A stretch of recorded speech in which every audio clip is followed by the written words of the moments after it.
Hey everyone, look, I'm sorry about being a little late. They changed some stuff up in StreamYard. Well, let's go.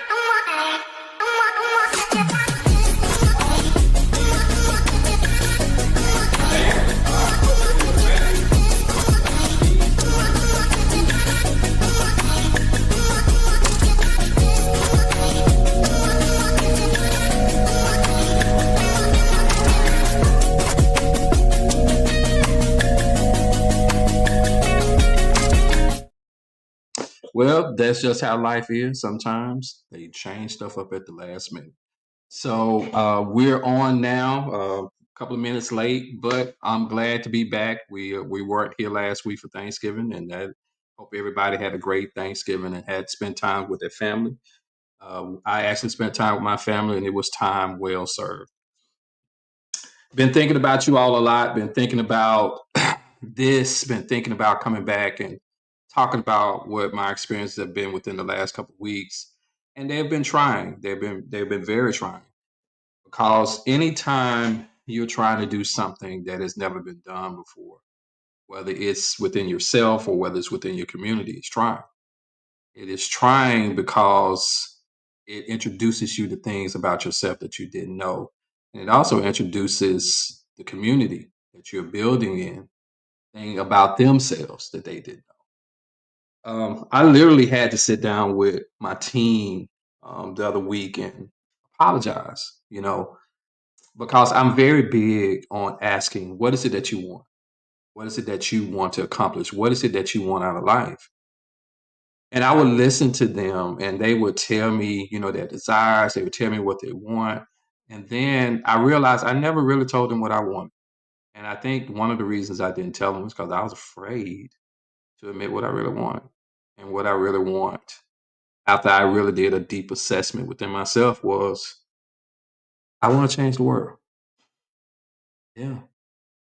I want to do something that has such an impact that it changes the world. And I had to go back and apologize to them because sometimes that's not what you don't want the same thing. Some people say, "Hey, no, I just want a simple life." And there have been many times where I have wanted a simple life, but I'm just not wired that way. And I'm not talking about change the world like I want people to know my name or people talking about who I am. I'm talking about I want to see the fullness of my abilities to the point that I believe that it can change the world. And that's where I am.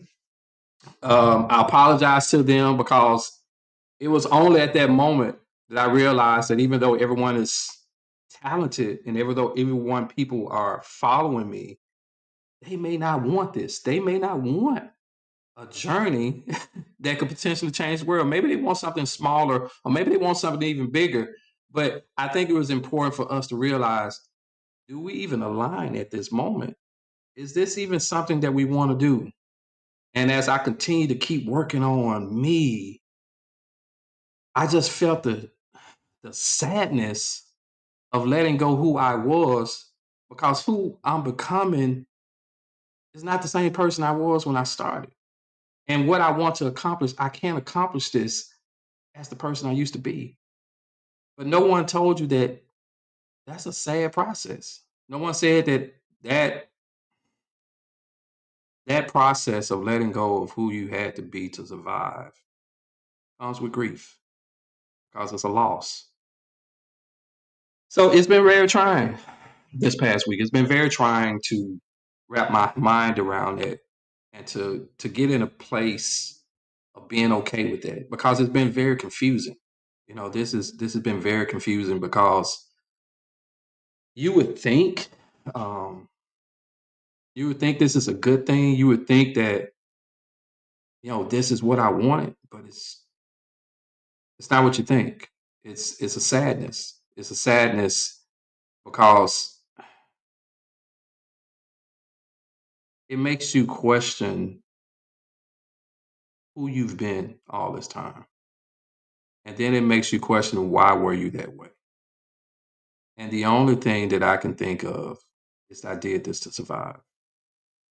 Who I was an attempt to survive. And coming out of survival into thriving, it's like I'm meeting a new person for the very first time. But I'm missing who I had to be, and I'm also missing the people who were attached to that person. And that's the stuff we don't talk about. Um, I never wanted to. This experiment that we're doing, it's really. I don't even advertise anymore because I feel like it's becoming so personal that it seems like it's more for me than anyone. And I think it's if someone can resonate with it along the way, that's even great. But it's really about me looking back over this and start saying, okay, this is where you started and this is where you go to. And I'm happy with the process that I've made so far. But I don't want to lie to you and make you think that it's been easy. I don't want to lie to you and make you think that there weren't days where I'm sitting up here saying, I understand why people don't do this. I understand why people don't go through the rewiring. I understand why people don't really go after what they really want. I understand why people play it safe. I get it. Because even though losing the old shell of who I had to be as a person, in theory, is a good person, that person was safe. It was safe not because there weren't any dangers, but because everything was predictable. I could predict, everything was familiar. And now I'm having to make choices that are no longer familiar. I'm having to make choices about making life moves with people who no longer feel familiar. And when I look back over my life, it was the familiarity of it all that was keeping me stuck. And that's what's happening to so many of you. You're stuck because you need the familiarity. You feel the safety, and it's not safe at all. It's stifling. So, like I said, this has been a very trying, a very challenging week. Been a very challenging couple of weeks, and I've had to accept what I really want, and I had to accept that it may take me reaching those goals with people I'm not familiar with. Not because the people that I'm with now don't love me, not because the people who have been around me all this time don't support and believe what I'm doing, but maybe we're no longer aligned for what it is that I'm really trying to accomplish. Because the most heartbreaking thing that I've been seeing as I show this dream to, the people I'm closest to and the people around me, they see it. They get it. But there's a part of them, like there was a part of me initially that makes me wonder, that make them wonder, like it did me, am I good enough for this? Or am I smart enough to really make this happen? Can we really do something that has never been done before? And I see it. And then I show it to people who I don't know who do get it, but then they think the idea is so good that now we got to worry about them trying to steal it because they're like, this is too good of an idea to pass up. So it had me in this very weird space of like, well, if the people I'm with are for whatever reason are not able to move forward with it, and the people that I'm trying to get help from, I don't know if I could trust them, then what in the world do I do? I mean, it's like I felt like I was stuck. And what I'm learning is that you're never stuck. It's that you're in a place of development. And I started the title off saying that anytime I can't find my keys, I know I'm in trouble. Anytime I cannot find my keys and I'm looking everywhere I can, I know instantly I am out of alignment. And I had been out of alignment because I had been resisting the very things that I had been talking to you about. Because those things were in my head, but they were not embodied in my heart yet. And the only way these principles can become embodied in you and they can resonate from you and they can just shoot from just your very presence is that it's the reps. It's in the reps. It's in the going over this over and over and over again that you're stopping saying, hey, I'm out of alignment. What am I feeling? What is the inspired action? And having the discipline saying, I'm not going to move until the inspired action presents itself. And this is where I got off in the last couple of weeks it wasn't just about waiting for the inspired action. It was also saying I have to learn how to co-create with the universe, meaning that I have to allow God to bring in the people, the method, and the resources that he see fit, even if I'm not familiar with them. And ladies and gentlemen, I was not ready for that move. And I've been resisting that move for the last 2 weeks. And I was trying to ignore it. I didn't want to deal with it because I was comfortable with the people I chose. I chose to help me fulfill this dream. I was so comfortable with them because I knew them. I loved them. I know they love me.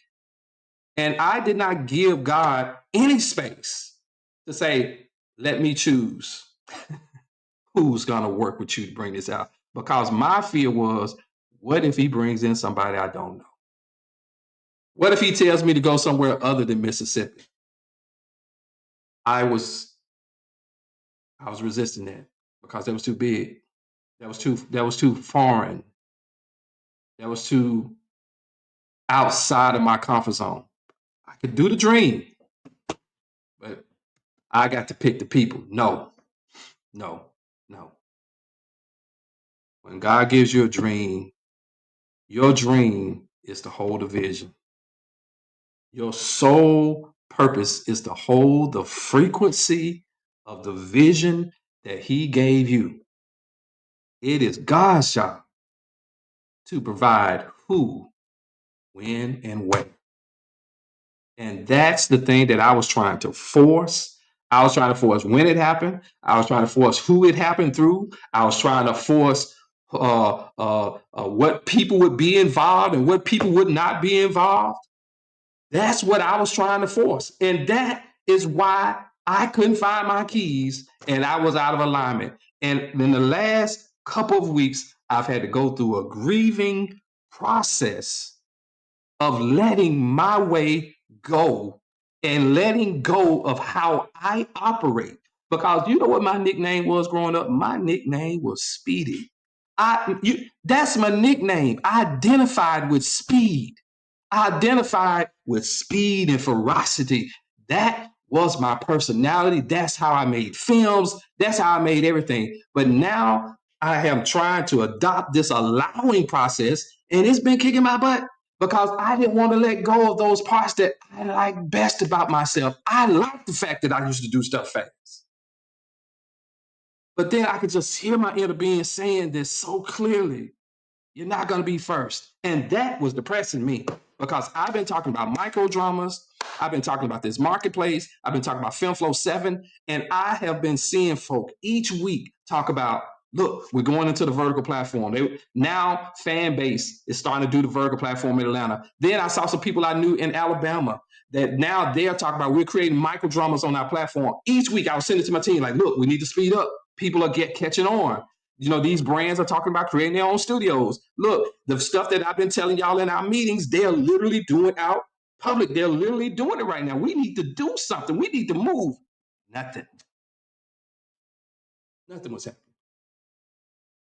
I was losing my mind because it was like, why would God even give me this vision in the first place? And now I'm seeing people move on it, and my camp ain't doing nothing. And it feels like my hands are tied. And it feels like there's nothing I could do. And I'm like, and then it got to the point that I got so sad in the last couple of weeks. I'm like, did you even give me this dream? Did you even give me this vision?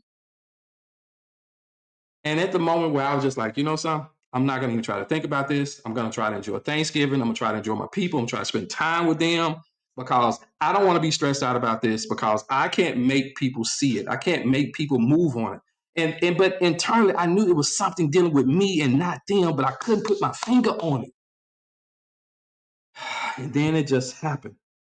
It just said, you don't have to be first to be 5 steps ahead. And I heard it and it sounded good, but it didn't make no sense. And I just kept hearing it. You don't have to be first to be 5 steps ahead. You don't have to be first to be the best. So when I started to settle in that, I started to feel, I started to feel lighter again. Then I started hearing the download started to come. The strategy started to come back because it had been silent. It had been absolutely silent for weeks. And I went through all types of emotional changes. One thing I can tell you this without certainty is that the nervous system does not negotiate. You're going to be in alignment or not. And I'm gonna be real with you, people. I was just throwing an adult temper tantrum because things weren't happening the way that I thought they should happen, and letting go the comfort of speed for the upgrade of precision and timing and alignment. I know it was better in my head, but it wasn't. I didn't feel it in my body because my body was used to the speed. So I'm going through this process of embodying the things that I've been learning, that it becomes second nature. You have to keep doing the reps, and I'm keep doing the reps. I'm having to stop and say, hey, you know something? This don't feel right. I'm going in urgency. I'm going to keep going to alignment because alignment is going to create the magnetic field is going to pull the people. Then I had to become open because I was not open. I was not open to anyone being other than the people I knew. And then you have these strange encounters where you're bumping into somebody coming out of the gym and they say, hey, man, I was thinking about you. And like, what you doing? Something, I do this. Now I'm being open to those synchronicities. I was not, because I wanted the people who I wanted to be a part of it. But sometimes the people that you want to be a part of are just not ready, or it's just not what they want. And you can't force them and you can't make them. The main job, if you have a vision, your main job is to hold a frequency. And what I mean by holding a frequency, it means that you continue to stay, study, feel the emotion of it, see the clarity of it, keep thinking about it, dreaming about it, letting it fill your heart, letting it fill your emotions, staying open until you feel it, not just in here, but in here. And once it lives here, it is our belief that it'd be impossible for it not to happen. Stay open. Stay open, my friends. All right. See y'all next time. God bless.